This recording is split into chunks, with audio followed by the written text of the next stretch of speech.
ഈശോ മിശിഹായ്ക്ക് സ്തുതിയായിരിക്കട്ടെ. രാവിലെ ഉണരുമ്പോൾ പ്രാർത്ഥിക്കുവാൻ പറ്റിയ അതിശക്തമായ ഒരു പ്രാർത്ഥനയാണ് 121 സങ്കീർത്തനം. കർത്താവ് എൻ്റെ കാവൽക്കാരൻ.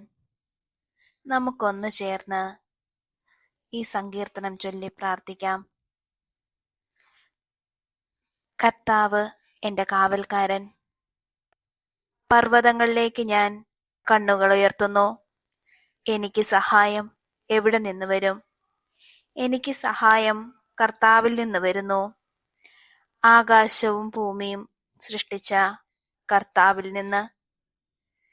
നിന്റെ കാൽ വഴുതാൻ അവിടുന്ന് സമ്മതിക്കുകയില്ല. നിന്നെ കാക്കുന്നവൻ ഉറക്കം തൂങ്ങുകയില്ല.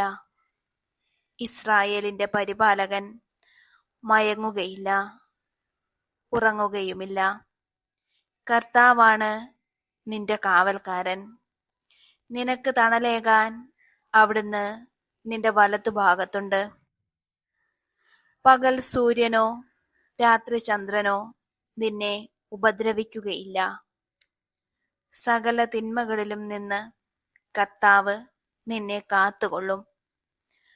അവിടുന്ന് നിന്റെ ജീവൻ സംരക്ഷിക്കും. കർത്താവ് നിന്റെ വ്യാപാരങ്ങളെ ഇന്നും എന്നേക്കും കാത്തുകൊള്ളും.